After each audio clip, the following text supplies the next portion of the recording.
Merci de faire confiance au journal de la ville, mesdames et messieurs. Voici le sommaire.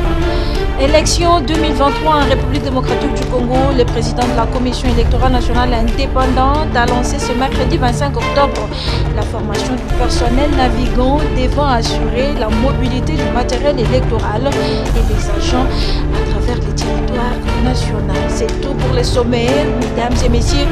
Encore une fois, bienvenue dans ce journal.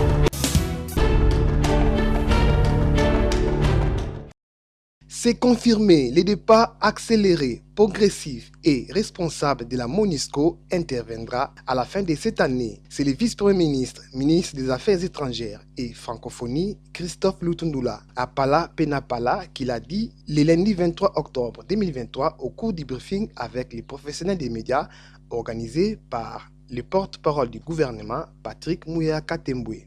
Le patron de la diplomatie congolaise a souligné qu'ils sont déjà en pourparlers avec la MONUSCO pour l'élaboration du plan de retrait demandé par la RDC. Et je vous informe, comme l'a dit le ministre de la Communication, qu'aujourd'hui, nous avons commencé avec la MONUSCO le processus d'élaboration du plan de retrait, comme nous, la RDC, nous l'avons demandé. Les discussions que nous avons commencées aujourd'hui portent sur ce qui suit. Nous allons maintenant, la RDC d'un côté, la MONUSCO de l'autre, proposer clairement, les plans de désengagement des troupes de la MONUSCO, le chronogramme du retrait, ça c'est le premier travail, c'est entre l'état-major de la RDC et le commandement de la MONUSCO. Deuxième document, nous allons convenir des modalités pratiques, j'allais dire de la remise-reprise, c'est-à-dire de la reprise des activités qui sont actuellement accomplies et exercées par la MONUSCO, que la RDC va continuer avec l'appui des traditionnels. Entendez par traditionnels, les programmes, les projets, les fonds et les agences de la MONUSCO. Dans sa prise de parole devant la presse, le ministre de la Communication et Médias, Patrick Mouya, a informé l'opinion publique sur l'incursion des troupes de l'armée rwandaise avec les M23 pour attaquer la population congolaise à la cité de Tongo, au nord Kivu, et ils ont massacré plus de 50 civils.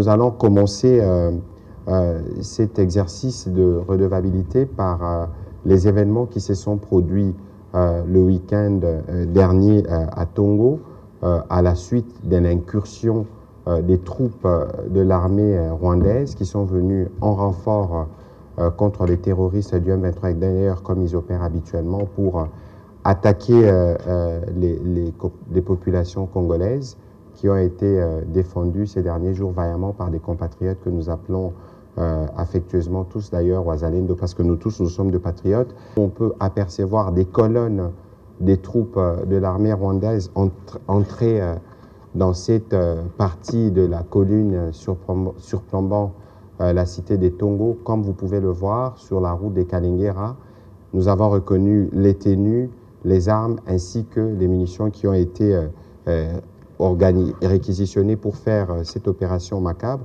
Et ce soir, le rapport de nos différents services renseigne que plusieurs compatriotes ont été massacrés, une cinquantaine. Des maisons ont été brûlées, le village de Runzenze a été touché. Le gouverneur militaire a saisi la mission conjointe de vérification comme de coutume et nous espérons que très rapidement les décisions seront prises pour que ces troupes quittent immédiatement le territoire de la République démocratique du Congo. Le chef d'état-major général.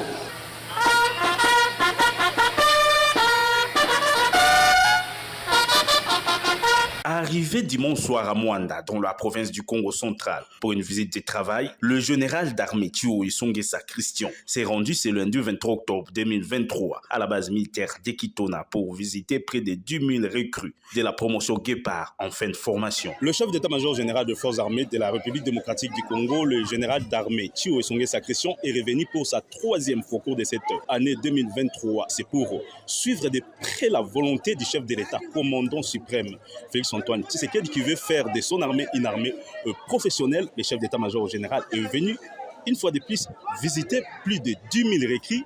Le général d'armée Thioé Songesa Christian, dans sa suite, ne s'est pas déplacé seul. Il est venu avec une équipe de la logistique de l'état-major général, mais également une équipe de l'administration de l'état-major général pour assurer la paye de ces 10 000 récrits, mais également en ce qui concerne leurs rations en vivres. Promotion Guépard. Il s'est à cette occasion adressé à ces dernières au cours d'une causerie morale. 5 points clés ont constitué son speech devant ces jeunes, prêts à défendre les pays, à savoir les salutations du commandant suprême, chef de l'État Félix-Antoine Tshisekedi, les rappels de missions régaliennes des FARDC, de la devise de notre armée, la discipline militaire, où il a martelé sur les respects des droits de l'homme et les droits internationaux humanitaires, l'apolitisme de l'armée ainsi que la loyauté envers le chef de l'État et la patrie. Dans la mission FRDC, il n'y a que 3 choses que nous devons protéger. Notre pays, la limite de Nyonso, la frontière de Nyonso. Et c'est que nous devons protéger encore contre nos adversaires. Nous sommes en guerre. La minute où sur la awa, baninga na bino bazana bitumba. Et puis bitumba wana, bato bakosilisa yango ezange bino. Il a clôturé cette journée par la visite des cuisines à gaz en construction pour les recrues, le bureau du commandant du centre d'instruction de Kitona, rénover les dépôts d'armement et autres.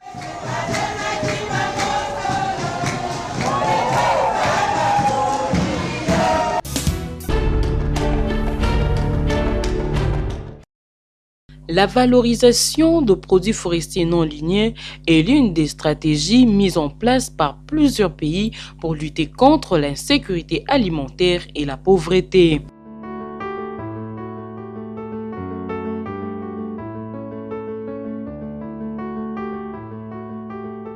Cependant, la commercialisation de certains PFNL sont devenus au centre d'intérêt de plusieurs contrées en République démocratique du Congo, cas du village Boulouma dans le secteur de Bokatola en province de l'Équateur. Ici, les femmes sont victimes de tracasseries dues au prélèvement de taxes et lancent un cri d'alarme à l'endroit des autorités compétentes car cette situation les empêche de bien exercer leur commerce. Taxi wana ozoloba wana bo ba même ba maman bazoloba eza taxi ya gouverner kuna te eza taxi ya secteur po ya bango bikolo na ba bitando wana na ba etoko wana eza ne taxi ya secteur yango ndetina mipo etonga secteur bino bakonyi ndenge boyebwe bosomela bango taxi indéterminé po bazala na kimia au dérangement à tout temps. Bazokanga biso na mosalo wana tofuta taxi ya bikolo obimisaka ba 20 000 taxi ya fungwa ava boya na fungwa na bino soki buki nango kuna bokoma nango wana bakangisi bino bobimisaka taxi siko wana mosalo wana ezape mosala na biso na bino petre si tosala olo ya mosala siko wana bango bafutisa biso taxi ndeni bolo bana bakonzi kuna batika biso libre totika kofuta taxi kuna na classe babengisaki yo 20 000 wana oyikoteka fungwa 5 000 wana okofuta na ekole bon kolia na yona bana kulata bon tokomona pasi bogo tokosuko bela ba 5 000 bela ba 4 000 3 000 to osala déjà bronze ya likamono linga kosala te. La question majeure reste à savoir si la commercialisation de produits forestiers non lignés est réglementée. Dossier à suivre.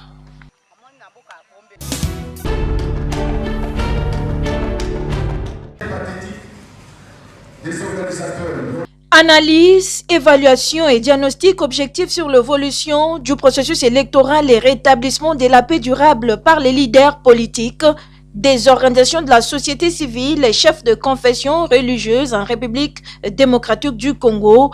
C'est le thème de la table ronde organisée ce lundi 23 octobre 2023 par l'église anglicane du Congo et la société civile Force Vive en RDC dans la grande salle de la paroisse Notre-Dame de Fatima à Gombe.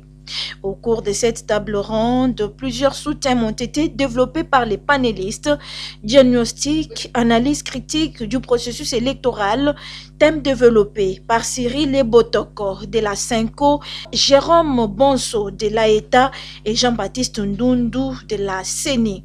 Causes, conséquences et pistes de solutions pour des élections 2023 apaisées en République démocratique du Congo, thème développé par le professeur Carlos Mopili et Dieudonné Mouchagaloussa, panel des experts de la société civile. C'est suite au climat tendu des uns et des autres sur l'organisation des élections en RDC, les discours de haine et des violences, que cette table ronde est organisée à ces jours. Sa grâce, docteur, titre 1D, Georges Prima et archevêque de l'église anglicane du Congo et Congo-Brazzaville, nous en dit plus. Nous qui sommes sur terrain, nous avons réalisé qu'il y a des murmures. Nous avons pensé que, au lieu simplement d'écouter et de commenter, pourquoi ne pas s'asseoir, voir s'il y a des problèmes qui peuvent nous amener à perdre confiance dans les élections qui se préparent et pour voir s'il y a des côtés positifs qu'on peut encourager et comment ensemble nous pouvons avancer. Des propositions et recommandations de la société civile issues de cette table ronde seront étudiées et remises à la Commission électorale nationale indépendante pour des solutions idoines ainsi pour des élections libres, démocratiques et apaisées en République démocratique du Congo, poursuit sa grâce. La prochaine étape maintenant, c'est s'asseoir, étudier tout ce qu'on a proposé ici et à partir de ça, proposer des actions qui vont nous amener vers la CENI, vers la population, auprès de nos dirigeants politiques et même les candidats. Il tient de noter que cette table ronde de l'église anglicane et la société civile Force Vive en République démocratique du Congo se tiennent dans le cadre du projet d'éducation civique et électorale, appui au processus électoral 2023 en RDC, financé par Christian Aid.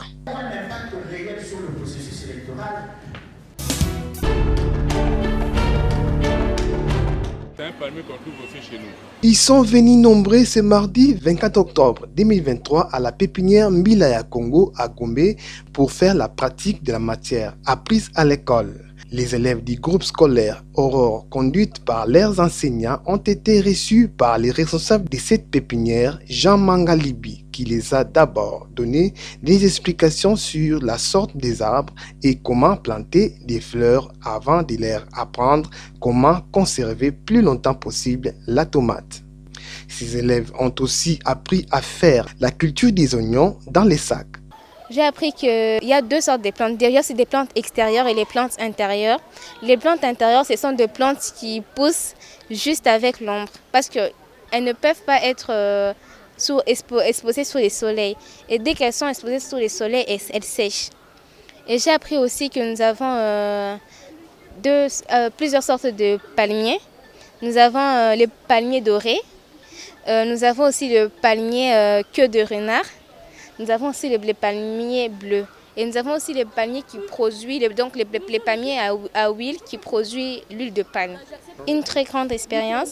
Ça peut aussi nous aider à créer notre propre entreprise. Et après ça, parce qu'il y a souvent, il peut y avoir des carences des tomates. Et le fait là de conserver les tomates dans un endroit permet à ce qu'on puisse se débrouiller à chercher les tomates et des gens pouvant avoir les tomates à la maison. C'est bien, en plus de ça, quand on apprend à l'école, on ne voit pas, on nous apprend comme ça en nous parlant, mais là, on nous apprend en même temps notre devoir, on touche et tout. Satisfait de cette visite, Jean Mangalibi demande aux parents d'apprendre aux enfants à travailler sur la terre. Je crois que cette semaine, on sera avec les enfants, nos enfants, du complexe scolaire Aurore. C'est depuis lundi qu'on a commencé, ils sont là jusqu'à vendredi. On leur apprend exactement les gestes sur la manière dont, d'abord sur la connaissance de la nature, et puis leur apprendre exactement comment aussi cultiver. Là aujourd'hui on leur a appris exactement comment conserver la tomate pendant plus de 2 ans, méthode ancestrale, sans que ça s'abîme, comment planter l'ail et puis comment planter l'oignon. Et ça c'est vraiment notre responsabilité. Parce que si nous ne préparons pas bien nos enfants par rapport à comment gérer leur environnement, il n'y a pas d'avenir pour le Congo. Parce que qui dit Congo pays solution, c'est par rapport à sa faune et ce qu'il a comme flore. La RDC pays solution, d'où chaque Congolais doit se mettre au travail.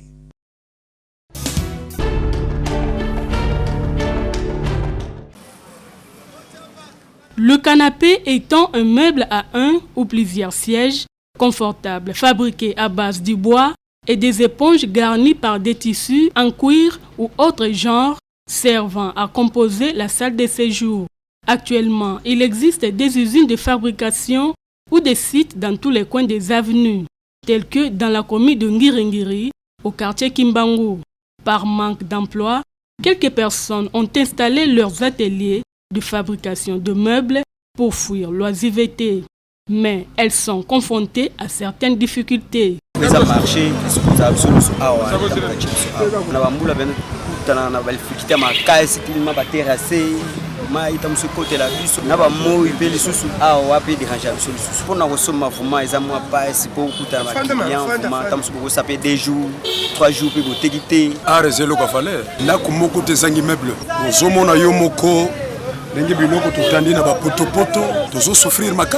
Ces fabricants demandent ainsi l'aide des autorités. L'État a la kabiso, a coûté la biso hangar moko métallique. L'État fournit à tirer le biso, ni moins d'un moko boy, pour bilo kuntengi zobe biso awa moyen karaté. Tozali ne sika yoko chaka bilo kote. Bilo ko mona mbule zobe tawa, ye l'État zo mona biso. Bon, siko l'État tozo futa sous taxe. Tu futa taxe déjà, ba patente, ba bilo rebelle tiga l'État, ma amno sous futa. Futa te pone l'État mta chip so art.